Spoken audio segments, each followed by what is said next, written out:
Hello, welcome to another Raggy's beer review. And can't remember the weather, can you? But anyway, on with the beer. We'll rattle about the weather in a minute. So we're going over to Dartmoor Brewery for this beer. I picked this up on my trip down south to Dorset. So 4.8% brewed on Dartmoor, as it says. Beer with altitude. A full-bodied, deep amber beer with a well-rounded flavour and a rich Moorish aftertaste.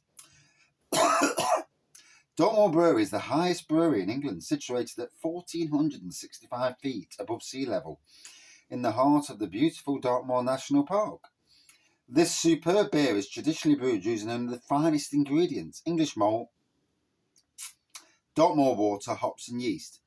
Dartmoor's brewery beers have been enjoyed by beer lovers across the southwest and beyond since 1994 and brewed in Princetown in Devon. So yeah. So it's now Friday night. You probably will see this on Saturday or Sunday, depending on how the beer reviews fall, because I've always got one or two in the bag. Although I only did one beer review last night and I came off because I was freezing and I thought I'm not coming back down the shed for another beer review. So I just took a beer up the arse and drank that instead, as you do. So here we go.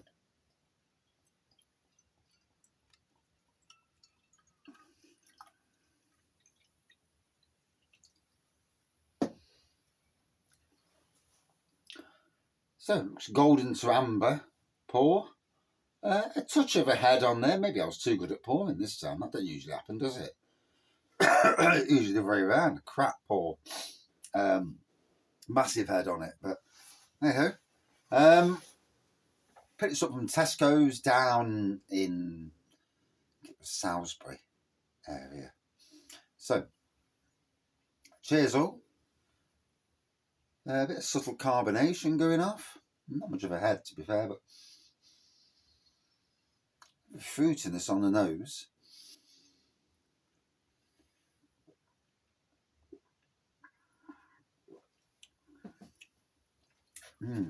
Malty.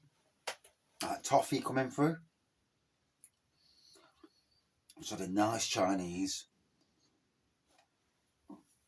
I'll wash it down with a beer or two. I've got 2 beers for review. Take dog walk, and then go and sit upstairs in the warm and chill. Just watch some TV. And probably have to take dog a walk again, mind. Is what it is. It's the only downer at this time of the year, dog walks. It's not warm. The only good thing is if it's going dry, at least it shouldn't be walking wet back into the house. There is that. So I hope everyone's good out there in beer review land.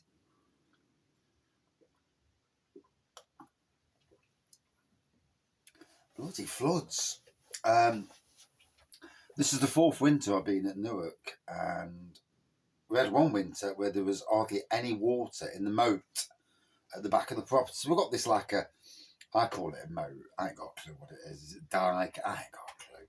It's a bloody channel that goes like that and back out again. It's, I don't know, the most it's about 8 foot, 9 foot wide.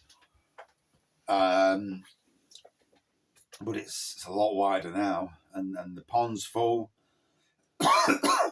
Pond's about 3 times the size as it normally is. And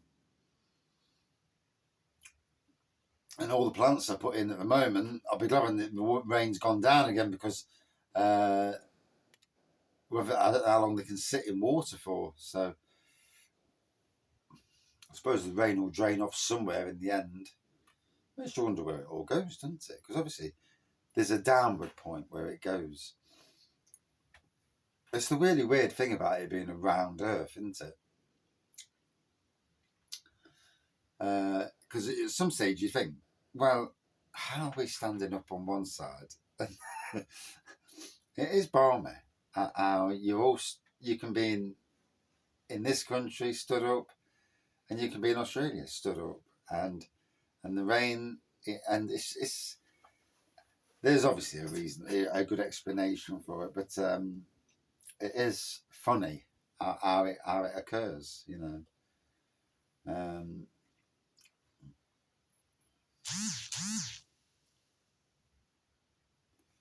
Motion at the front door. Unless the wife's letting dog out for a wee. Maybe. Sometimes I have these things where I think, how does things, you know, and how is the world the way it is?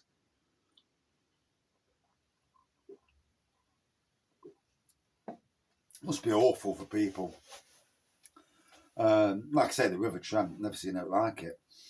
Apparently in Nottinghamshire, this is the worst it's been for 24 years. So it's not a new phenomena, but we do seem to be having this more unpredictable weather. I mean, that tornado warning the other day was just bonkers. There was a tornado in Manchester, wasn't there? Always good to show you. Watch what you keep in your loft. Just imagine if we had a tornado over our house, there'd be Christmas trees and decorations flying through the air, and lots of videos, because all our video collections up there.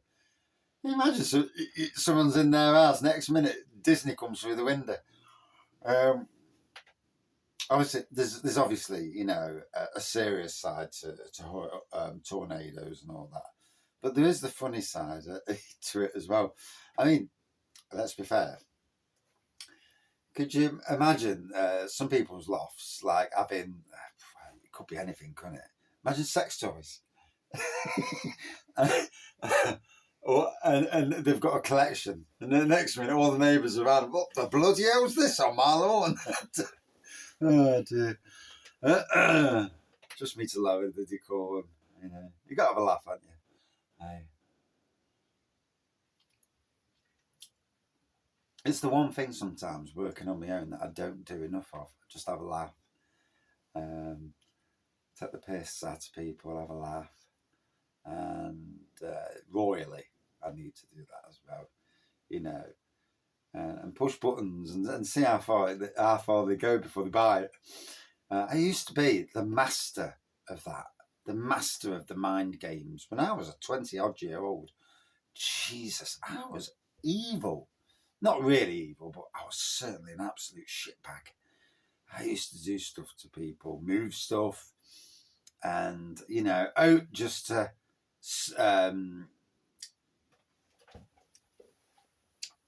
get those mind games going. Maybe I need to bring it all back. The problem is we've got cameras at work, so someone could go on the camera and say, it's him doing it. Spoil the fun.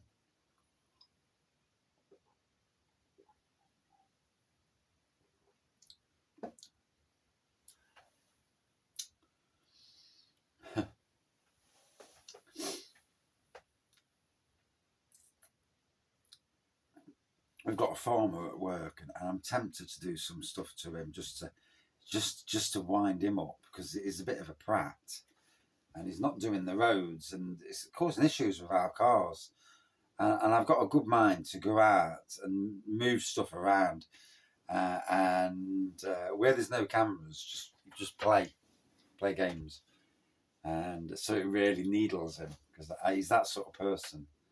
And sometimes, you know, pushing buttons is a good thing, just to see where they go. And people in power who think, I rule this and that. I mean, I had that with that idiot on the Park Estate. He took the keys home to the tip one day. No, he took them out of the office and locked them in his office. Why he'd even got bloody offices anyway. He's a glorified gas bloke, and that was it. I'm not even a great gas bloke, but anyway,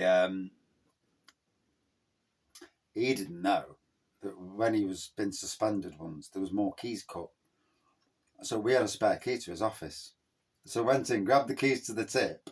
So he tried to be awkward to everybody else, and then he's in the next day saying, How did you get into the tip?" "Oh, I just used some pins to get in to do the lock." And you could see that, I'd got him. I'd absolutely got him.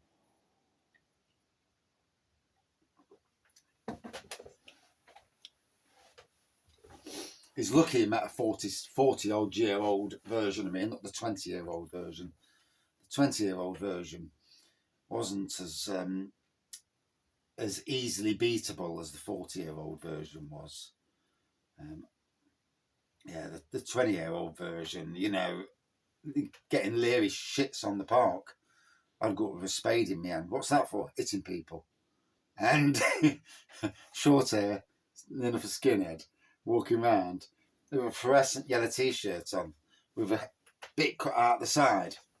I looked the right state, and I really didn't care either. I was still a nice person, obviously, but with them sort of people, you deal with them. Oh, anyway, on with the beer, rattling away.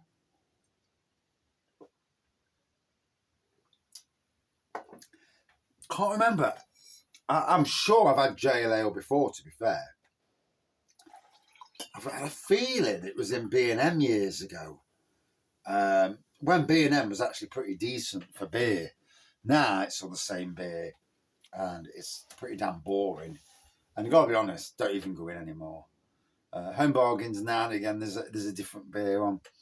But these both Home Bargains and B&M are not the shops they were 7 or 8 years ago, or even 5 years ago. Yeah, they've gone very boring. I'm absolutely sure that this was in B&M at one stage. As it is, tinge of Whitehead this time. Like I say, a fruity bit of toffee going off.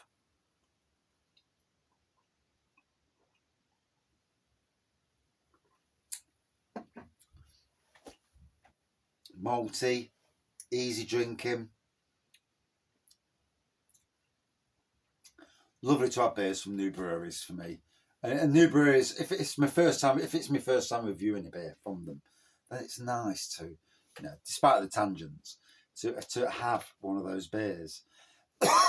Bloody cough, can't shift it. Would I drink it again? Yeah. Love to have this on cask. We've got a pub in Long Eaton called forgot the name of it.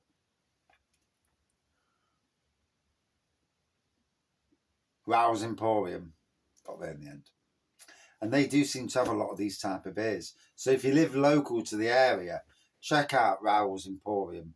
He does seem to get beers from that neck of the woods on cask as well. So it's handy, Sometimes getting people who are willing to drive down and pick the beers themselves up, bring them back. And I would have thought that, while they're going down, they're getting rid of casks, and then they're picking a load up that they want to bring back. Can't fault them. If I had my own pub, it's exactly what I would do. Build a bit of camaraderie with breweries, cut out the middlemen, because the middlemen, that's where beer starts to go well up in price. Cut out the middlemen, go straight to the brewery itself. They get the maximum amount that they get, and no middlemen. Lovely beer, good, nice, malty, traditional beer, modern traditional, 4.2 out of 5. Thank you for watching. See you soon. Yeah, cheers.